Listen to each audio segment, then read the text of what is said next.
بسم اللہ الرحمن الرحیم، صدق اللہ العلی العظیم۔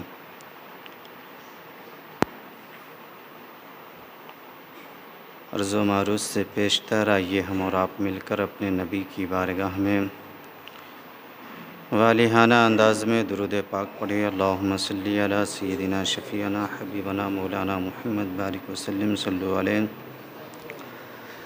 صلاۃ و سلام علیک یا رسول اللہ صلی اللہ تعالی علیہ وسلم۔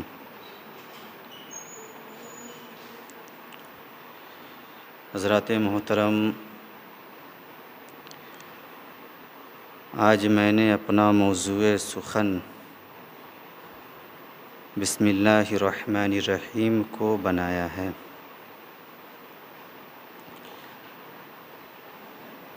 آج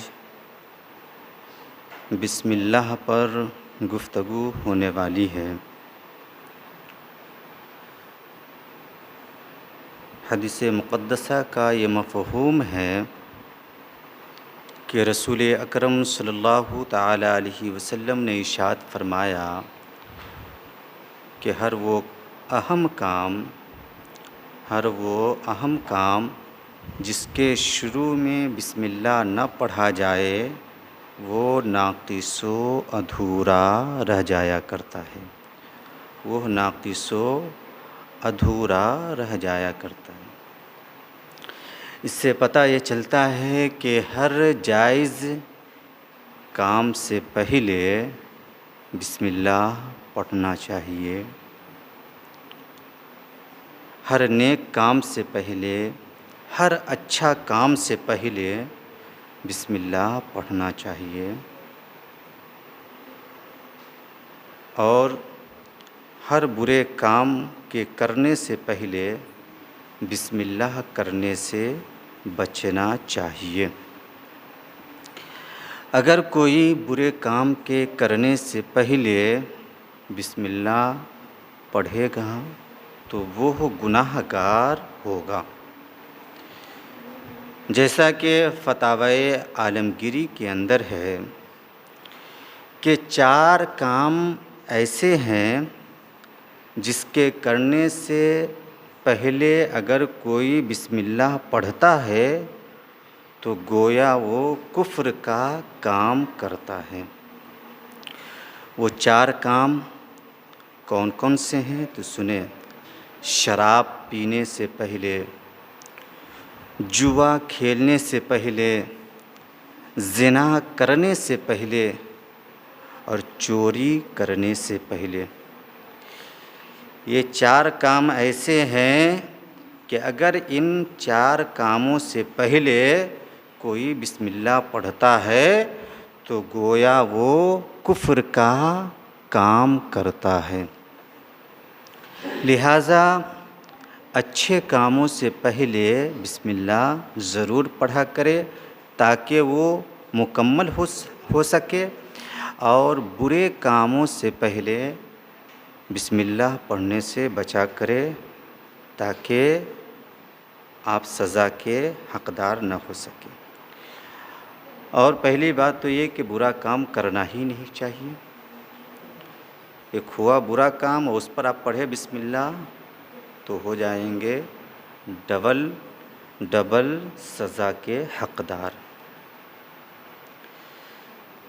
ہر اچھے اور جائز کاموں سے پہلے بسم اللہ پڑھا کرے،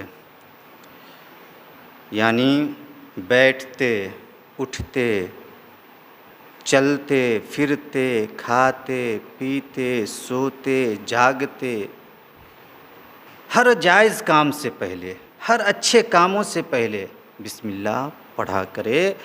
اگر آپ ایسا کریں گے تو یقیناً آپ شیطان کے مکر و فریب سے بھی بچتے رہیں گے اور نیکیاں بھی بٹورتے رہیں گے۔ سبحان اللہ، نیکیاں بھی بٹورتے رہیں گے۔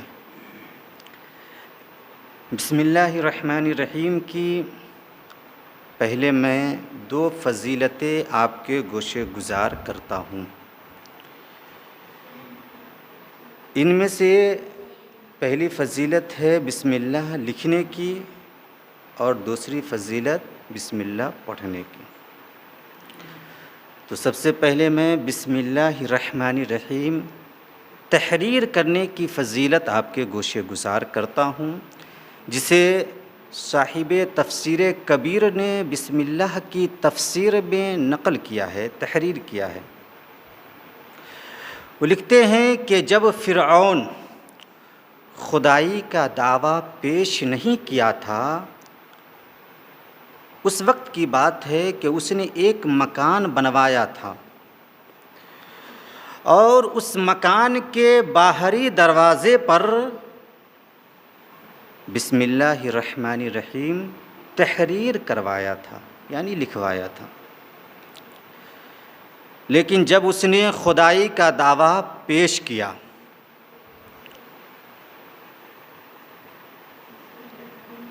ایک خدا کے سامنے نہ جھک کر لوگوں کو اپنے سامنے جھکوایا، اور ایک خدا کے سامنے جھکنے والے لوگوں پر ظلم و ستم کے پہاڑ ڈھایا، اور حضرت موسیٰ علیہ السلام کی دعوت حق کو بھی قبول نہیں کیا، تب جا کر حضرت موسیٰ کلیم اللہ نے رب کی بارگاہ میں اس کے لیے بد دعا کیا۔ حضرت موسیٰ کلیم اللہ نے رب کی بارگاہ میں اس کے لیے بد دعا کیا کہ مولا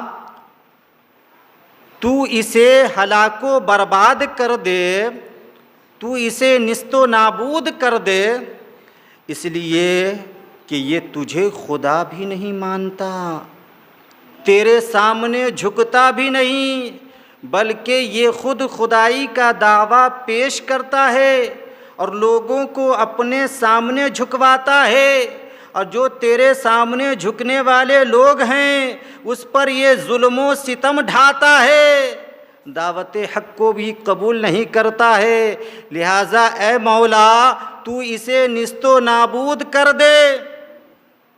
تو رب کی جانب سے یہ آواز آئی، رب کی جانب سے یہ آواز آئی، اے میرے پیغمبر، اے میرے کلیم، یہ تو اسی لائق ہے کہ اسے تباہ و برباد کر دیا جائے، اسے نیست و نابود کر دیا جائے، لیکن اس کے بچنے کی اصل وجہ یہ ہے کہ جس مکان میں یہ رہتا ہے اس کے باہری دروازے پر بسم اللہ الرحمن الرحیم لکھا ہوا ہے، اسی بسم اللہ کی برکت ہے کہ اس کے مکان پر عذاب الہی کا نزول نہیں ہو پا رہا ہے۔ اللہ اکبر کبیرہ۔ آپ اندازہ لگائے کہ بسم اللہ کی کتنی بڑی برکت ہے، کتنی بڑی فضیلت ہے، کہ اگر بسم اللہ کسی کافر کے مکان پر لکھ دیا جائے تو اس کا مکان بھی دنیاوی آفات و بلیات سے محفوظ ہو جایا کرتا ہے۔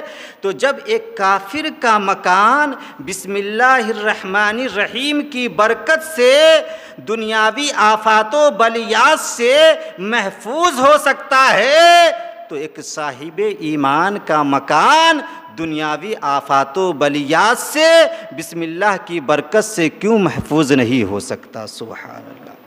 اس لیے مسلمانوں بسم اللہ الرحمن الرحیم اپنے مکانوں پر لکھوایا بھی کرو اور اسے ہمیشہ آپ پڑھا بھی کرو۔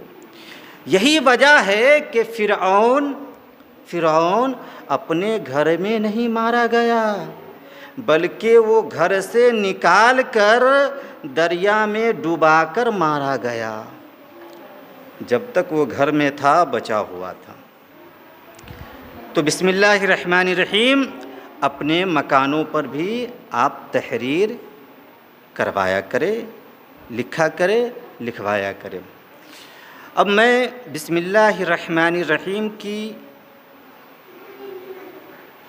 دوسری فضیلت یعنی بسم اللہ الرحمن الرحیم پڑھنے کی فضیلت آپ کے گوشے گزار کرنے جا رہا ہوں، جسے صاحب تفسیر روح البیان نے بسم اللہ کی تفسیر میں تحریر فرمایا ہے۔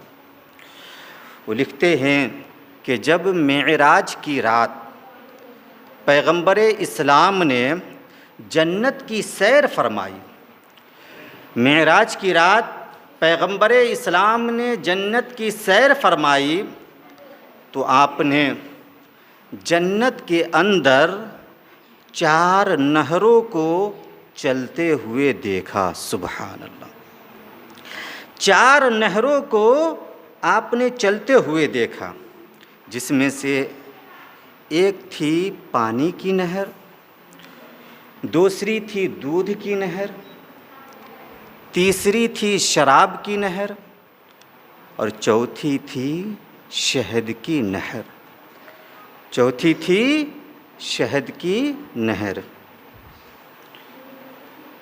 3 نہروں پر، یعنی پانی، دودھ اور شہد کی نہروں پر تو کسی کا بھی اعتراض نہیں ہو سکتا۔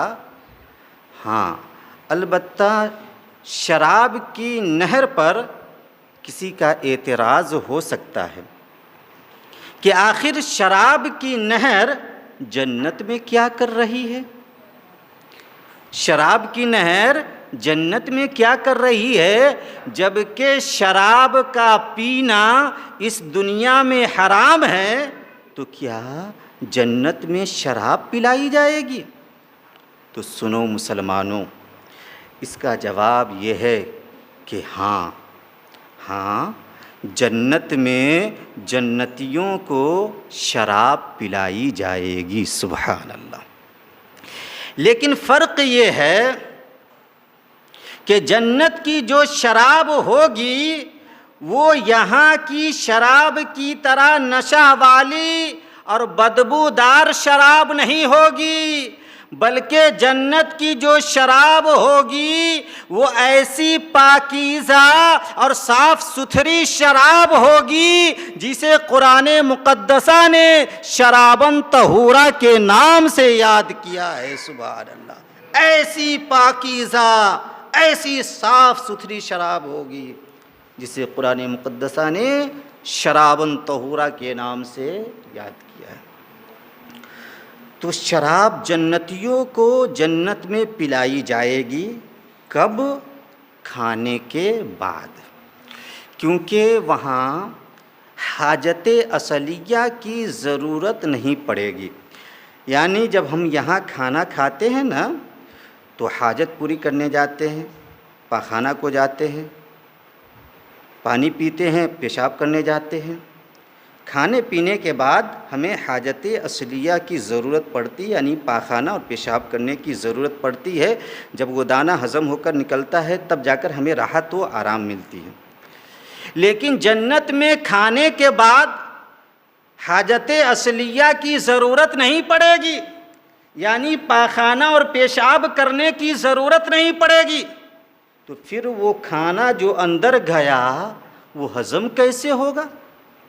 تو اس کے ہاضمہ کے لیے، اسے ہضم کرنے کے لیے کھانے کے بعد جنتیوں کو شراب پلائی جائے گی۔ سبحان اللہ، جسے پینے کے بعد جنتیوں کے بدن سے بدبو نہیں نکلے گی بلکہ پاکیزہ خوشبو نکلے گی، پاکیزہ خوشبو نکلے گی اور خوشبودار ڈکار آئے گی، جس کی وجہ سے سارا کھانا ہضم ہو جائے گا اور خواہشیں پھر سے تر و تازہ ہو جائیں گی۔ سبحان اللہ۔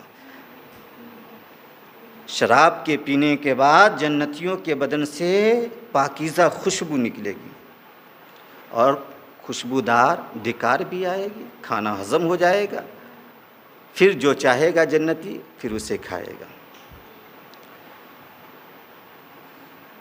شراب کا پینا اس لیے حرام ہے یہاں کہ اس میں نشہ والی چیز کی ملاوٹ ہوتی ہے، اور ہر وہ چیز جس کے پینے اور کھانے کے بعد انسان کی عقل، اس کا دماغ اس کے قابو سے باہر نکل جائے، اس کا پینا اور کھانا حرام ہے، اس کا پینا اور کھانا حرام ہے۔ اس لیے شراب کا پینا یہاں اور شراب کے جیسی جتنی بھی نشیلی چیزیں ہیں ان سب کا کھانا حرام ہے، اس لیے کہ انسان کے ذہن کے سوچنے سمجھنے کی قوت کو وہ ختم کر دیتی ہے، انسان اس پر قابو نہیں پا سکتا، یعنی اس کے پینے اور کھانے کے بعد۔ تو جنت میں 4 نہریں چلتی ہیں، پانی کی نہر، دودھ کی نہر، شراب کی نہر، شہد کی نہر۔ اب سوال یہ پیدا ہوتا ہے کہ آخر جنت کی نہریں کس کے سپورٹ سے چلتی ہیں؟ کس کے سپورٹ سے چلتی ہیں؟ اس لیے کہ دنیا کی نہریں جو چلتی ہیں یہ ندی، چشمے وغیرہ کے سپورٹ سے چلتی ہیں۔ جنت میں جو 4 نہریں چل رہی ہیں یہ کس کے سپورٹ سے چل رہی ہیں؟ تو سنو مسلمانوں، ذہن پر زور ڈالنے کی ضرورت نہیں ہے، اس لیے کہ جب پیغمبر اسلام نے معراج کی شب جنت میں 4 نہروں کو چلتا دیکھا تو آقا علیہ الصلاۃ والتسلیم نے فرشتوں سے فرمایا کہ اے فرشتوں بتاؤ یہ نہریں نکلتی کہاں سے ہیں؟ یہ نہریں نکلتی کہاں سے ہیں؟ تو فرشتے حضور کو ایک درخت کے پاس لے گئے جس کے نیچے ایک عمارت بنی ہوئی تھی، اور وہ عمارت بند تھی، یعنی اس کے دروازے پر تالا لاک تھا۔ تو فرشتے نے عرض کیا یا رسول اللہ یہ 4 نہریں جو جنت میں جاری ہیں اسی عمارت کے اندر سے نکلتی ہیں، اسی عمارت کے اندر سے یہ 4 نہریں نکلتی ہیں۔ تو حضور نے فرمایا کہ اسے کھولا جائے۔ تو فرشتے نے عرض کیا یا رسول اللہ اس کی چابی میرے پاس نہیں، اس کی چابی تو آپ کے پاس ہے، آپ خود کھولیں اسے۔ تو پیغمبر اسلام نے بسم اللہ الرحمن الرحیم پڑھ کر تالا کو ہاتھ لگایا، دروازہ کو ہاتھ لگایا، تالا بھی کھل گیا، دروازہ بھی کھل گیا۔ سبحان اللہ، تالا بھی کھل گیا اور دروازہ بھی کھل گیا۔ اب پیغمبر اسلام اندر تشریف لے گئے تو آپ نے یہ ملاحظہ کیا کہ اس عمارت کے اندر 4 ستون بنے ہوئے ہیں، 4 کھمبے بنے ہوئے ہیں، 4 ستون بنے ہوئے ہیں، اور ہر ستون پر بسم اللہ الرحمن الرحیم تحریر کیا ہوا ہے۔ سبحان اللہ، ہر کھمبے پر بسم اللہ الرحمن الرحیم لکھا ہوا ہے۔ تو بسم اللہ کی میم سے پانی کی نہر جاری ہے، بسم اللہ کی ہے سے دودھ کی نہر جاری ہے، رحمان کی میم سے شراب کی نہر جاری ہے، اور رحیم کی میم سے شہد کی نہر جاری ہے۔ سبحان اللہ، اس سے یہ پتہ چلا کہ جنت کی نہریں کسی اور چیز کے سپورٹ سے نہیں چل رہی ہے، بلکہ جنت کی نہریں جو چل رہی ہیں یہ بسم اللہ کے سپورٹ سے چل رہی ہیں، بسم اللہ کی برکت سے چل رہی ہیں۔ سبحان اللہ۔ تو جب پیغمبر اسلام نے ان 4 نہروں کا مشاہدہ کر لیا تو اس کے بعد ایک آواز آئی، اے محبوب آپ نے نہروں کے نکلنے کی جگہ کو تو دیکھ لیا، اب آپ کی امت کے لیے یہ بشارت ہے، یہ بھی سماعت کر لیں، آپ کی امت کے لیے یہ بشارت ہے کہ آپ کی امت میں سے جو شخص کثرت کے ساتھ بسم اللہ الرحمن الرحیم کو پڑھتا رہے گا اس کا قبضہ ان 4 نہروں پر ہوتا رہے گا۔ سبحان اللہ، ان 4 نہروں پر ہوتا رہے گا۔ لہٰذا بسم اللہ الرحمن الرحیم کا ورد آپ کیا کریں، اور ہر جائز اور نیک کاموں سے پہلے اسے ضرور پڑھا کریں۔ جنت میں 4 نہریں ہیں اور جنت کے 8 طبقے ہیں، یعنی جنت کے 8 درجے ہیں۔ جنت 1 اور اس کے درجے 8، اور یہ سب جنتیوں کے لیے ہی ہیں۔ جیسے ٹرین 1 ہوتی ہے اور اس کے ڈبے انیک ہوتے ہیں، اور سب کس کے لیے ہوتے ہیں؟ مسافر کے لیے ہی ہوتے ہیں۔ اسی طرح جنت ایک ہے، اس کے درجے 8 ہے، اور سب جنتیوں کے لیے ہی ہیں۔ فرق اتنا ہے کہ اگر دنیا میں ٹرین کے اے سی ڈبے میں سفر کرنا ہو تو زیادہ مال خرچہ کرنا پڑے گا، اور جنت میں اعلیٰ درجہ حاصل کرنا ہو تو زیادہ اعمال صالح اکٹھا کرنا ہوگا، زیادہ اعمال صالح اکٹھا کرنا ہوگا۔ اس لیے چھوٹی نیکی کو بھی کرتے رہے اور چھوٹی برائیوں سے بھی بچتے رہے۔ رب کی رحمت بہانہ ڈھونڈا کرتی ہے، رب کی رحمت بہانہ ڈھونڈا کرتی ہے۔ اس لیے جب آپ اچھا کام کرتے رہیں گے، رب کی رحمت کو بہانہ مل جائے گا، آپ کی مغفرت ہو جائے گی۔ حضرت بشر حافی رحمۃ اللہ علیہ کا نام آپ نے سنا ہوگا۔ یہ درجۂ ولایت پر فائز ہونے سے پہلے بہت بڑے شرابی تھے۔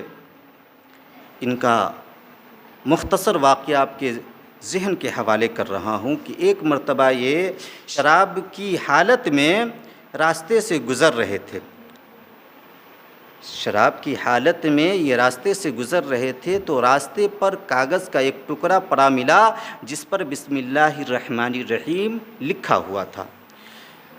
شرابی اپنی دنیا میں بڑا مست رہا کرتا ہے، لیکن دیکھیے رب کی رحمت کیسے جھوم کر اس کا استقبال کرتی ہے۔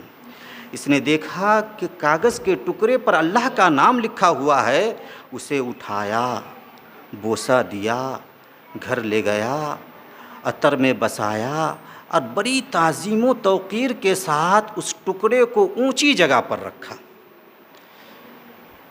رب کو اس کی یہ ادا اتنی پسند آ گئی کہ اللہ رب العزت نے اس کے پہلے کے تمام گناہوں کو معاف فرما دیا، سبحان اللہ، اور اسے ولایت کے درجے پر فائز فرما دیا، سبحان اللہ۔ اپنے وقت کے وہ ولی بن گئے۔ وہ اس طرح کہ اسی رات خواب میں ایک بزرگ نے دیکھا کہ کوئی کہنے والا کہہ رہا ہے کہ جا کر بشر سے کہو کہ اس نے میرے نام کو عطر سے معطر کیا ہے، میرے نام کی تعظیم و توقیر کرتے ہوئے اسے اونچی جگہ پر رکھا ہے، لہٰذا ہم اسے دنیا کی تمام برائیوں سے پاک کر دیں گے اور اسے دونوں جہاں کی عظمت و بزرگی عطا فرمائیں گے، سبحان اللہ۔ جب وہ بزرگ بیدار ہوتے ہیں تو سوچتے ہیں کہ بشر تو شرابی ہے، ہو سکتا ہے یہ خواب غلط ہوگا۔ پھر وہ وضو کرتے ہیں، نفل پڑھتے ہیں، سوتے ہیں۔ دوسری مرتبہ خواب میں ایسا ہی بتایا جاتا ہے، پھر وہ بیدار ہوتے ہیں، اس کے بعد وضو کرتے ہیں، 2 رکعت نفل پڑھتے ہیں، پھر سوتے ہیں تو تیسری مرتبہ خواب میں یہی بتایا جاتا ہے کہ جا کر بشر سے ایسا ایسا کہہ دو، میرا پیغام کہہ دو۔ صبح کا انتظار وہ بزرگ کرنے لگتے ہیں، بشر کو تلاشنے کے لیے نکلتے ہیں۔ جب ان کے گھر پر جاتے ہیں تو پتہ چلتا ہے کہ وہ یہاں کہاں، وہ تو مے خانے میں نہ ہوگا، شراب کے اڈے پر ہوگا، جائیے وہیں مل جائے گا، جائیے وہیں مل جائے گا۔ وہ بزرگ مے خانے پر جاتے ہیں، باہر کھڑے ہو کر ایک شخص سے کہتے کہ کیا بشر اندر ہے؟ تو وہ کہتا ہے ہاں ہے۔ تو یہ کہتے ہیں کہ ذرا انہیں بلا دو، ایک پیغام سنانا ہے۔ جا کر کہنے والا کہتا ہے کہ ایک پیغام لے کر بزرگ باہر آئے ہیں، تجھے بلا رہے ہیں۔ تو بشر کہتے ہیں کہ ذرا جا کر ان سے پوچھو کہ وہ کن کا پیغام لے کر آئے ہیں۔ تو وہ قاصد جا کر کہتا ہے کہ وہ کسی اور کا پیغام لے کر نہیں آئے ہیں، وہ رب قدیر کا پیغام لے کر آئے ہیں، سبحان اللہ۔ اتنا جب بشر سنتے ہیں تو ننگے پاؤں مے خانے سے دوڑ کر باہر آتے ہیں۔ یہ بزرگ پیغام سناتے ہیں، بشر مچل جاتے ہیں اور دل میں سوچتے ہیں کہ دیکھو ایک مرتبہ میں نے اللہ کے نام کو زمین سے اٹھایا، عطر میں بسایا، اس کی تعظیم و توقیر کیا، اونچی جگہ پر رکھا، تو اتنا بڑا مقام و مرتبہ مجھے حاصل ہو رہا ہے۔ اگر میں ساری زندگی رب کی بندگی کرتا رہا، رب کی اطاعت و فرما برداری کرتا رہا، تو نہ جانے مجھے کتنا بڑا مقام و مرتبہ حاصل ہو جائے گا۔ تو بشر اسی وقت سچی توبہ کرتے ہیں، رب قدیر ان کی توبہ کو قبول فرماتا ہے اور انہیں دونوں جہاں کی بزرگی بھی عطا فرما دیتا ہے۔ سبحان اللہ، یہ اللہ کے ولی بن جاتے ہیں۔